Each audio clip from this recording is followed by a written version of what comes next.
Hosiery is a term used to refer to what people wear on their legs.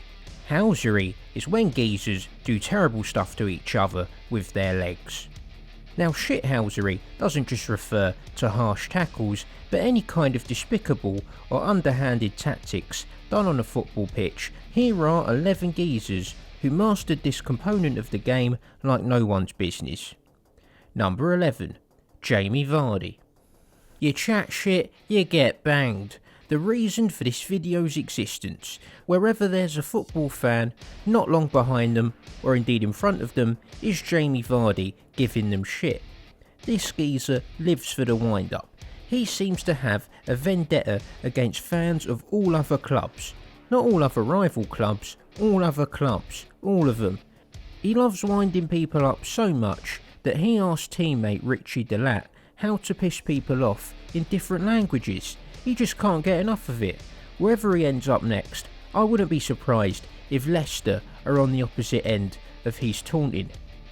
Please don't play in Turkey. Imagine the carnage. Oh, I'd have had enough devastation for one day. Number 10. Marco Materazzi. The geezer who brought us the Citizen Kane of shithousery.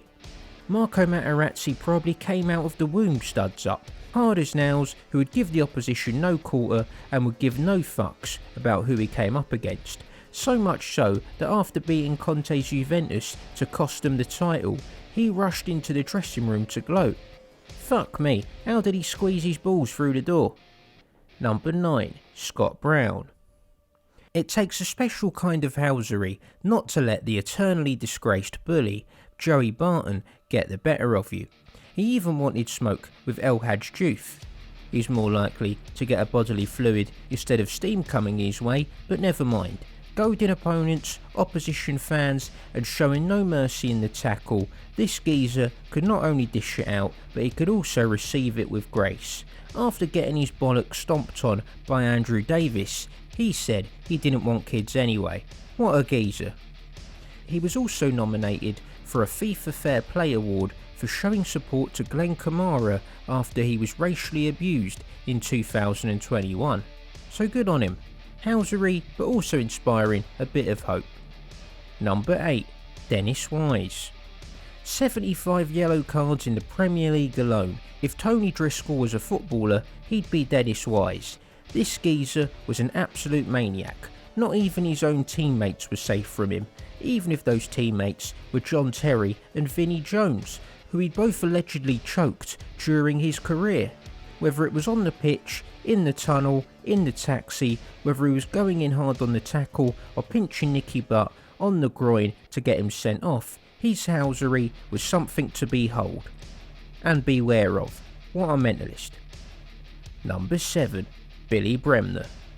I've got to include at least one geezer from the team of shithouses, the team referred to as Dirty Leeds, and no one was dirtier than Captain Billy Bremner. He's been described as 10 stone of barbed wire. And that is what you look like when you were coming out of a tackle with this geezer. I wouldn't be surprised if they actually trained with barbed wire at the Leeds Academy back in the day.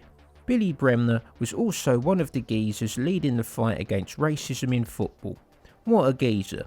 As a result, we've hung up a picture of him that we salute at the annual Short Geezer Illuminati meetings. Admittedly, we couldn't hang the picture very high, but never mind. Number 6. Graeme Souness. As a young player, after getting caught above the knee by Terry Yoroff, he realised in his own words it's far better to give it out than to be taking it. And fuck me, did he live up to that. As carnage was unleashed across the land as a result. When you went up against Souness, you weren't just worrying about your game ending prematurely, even your career ending prematurely, but sometimes even your life. In regards to the infamous tackle against Steaua Bucharest's Iosif Rotariu, a doctor told him that if Souness had tackled him a few inches higher, then he would be brown bread. This geezer's housery extended to his managerial career, planting the Galatasaray flag on Fenerbahce's pitch. He fears absolutely no one. Number 5. Luis Suarez. With all this man's otherworldly talent, you would think Luis Suarez would be above the utter gutter of shithousery. No, he isn't. With his feet offside and his cash offshore, he's one of the worst offenders when it comes to unsportsmanlike behaviour. Some of his greatest housery hits include biting Otman Bakal, handling a ball on the line and then celebrating the resulting penalty being missed like he'd scored a goal. Extraordinary levels of diving, trying to get a player sent off for handball even though he was a goalkeeper. Biting Branislav Ivanovic, his diving celebration right in front of David Moyes, stamping on players, and biting Giorgio Chiellini. Fuck unsportsmanlike behaviour, it's unhuman-like behaviour at some point. He's not far off a zombie with this kind of thirst for flesh. As a Liverpool fan, he did give me a lot of great memories and cure many hangovers during the 2013-14 season. But when he scored against us, when he was playing for Barcelona, do you reckon he was going to do the respectful thing and not celebrate? Was he fuck? Number 4. Vinnie Jones. The shithouse to end all shithouses, and this geezer would end all shithouses. He'd end anyone. Grabbing Gaza by the knackers, getting booked after 3 seconds, the fastest booking in history. 13 red cards over his career. This man was given the reputation of a hard man and bringing the game into disrepute in the 1980s and 1990s. Do you know how hard that was back then? My word, impressive stuff. To give you a measure of his mentalness, he even pointed his shotgun at Howard Wilkinson on a team bus once. It was a joke admittedly, but still, who has a shotgun on a team bus? If he could have fit a firearm in his shin pads, believe me, this geezer would have. This man is not to be messed with. Even 5-year-old mascots weren't safe from the man. Number 3. Sergio Ramos. Now there have been worse atrocities to have happened in Ukraine, but still, Sergio Ramos should have been charged with some kind of war crime for what he did to Mo Salah. Fuck reporting this to UEFA, report this shit to The Hague.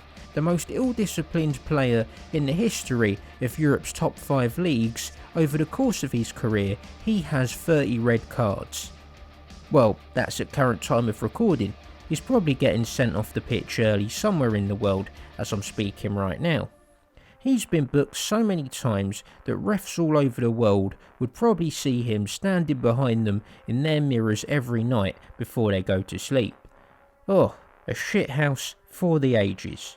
Number 2. Pepe. We know what this geezer's favourite musical is.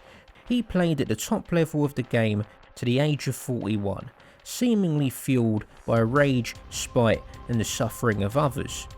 He was a master of the dark arts, who even looks like a Sith Lord himself. On Wikipedia, next to the word violent challenges, there's 8 citations. 8! I mean, he had a great career, but imagine how good it could have been if he'd been playing Aussie rules football instead. He'd have probably been their Messi. I'm surprised broadcasters didn't use the WWE's "Don't try this at home" message for this geezer's matches. And it isn't just violent conduct that gets him on the list, but his diving is the stuff of legend. He even outdived Luis Suarez. And remember that game against Morocco? As it was happening, I couldn't believe what I was seeing. I'm surprised he hasn't done a flare flop at some point during his career. Maybe he has, I just haven't seen it. Let me know. Christ, Mourinho, Ramos and Pepe were all at one club at the same time.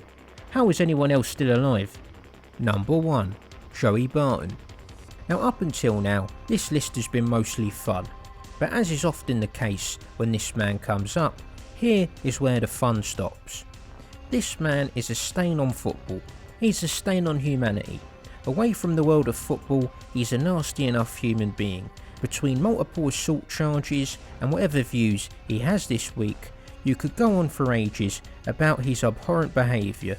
However, when talking about his behaviour on the pitch, he's prone to elbow geezers, endless provocations, mooning opposition fans, punching players, kicking players, fly kicking players, and horrific tackles where he seemed to be determined to find innovative ways to try and end careers.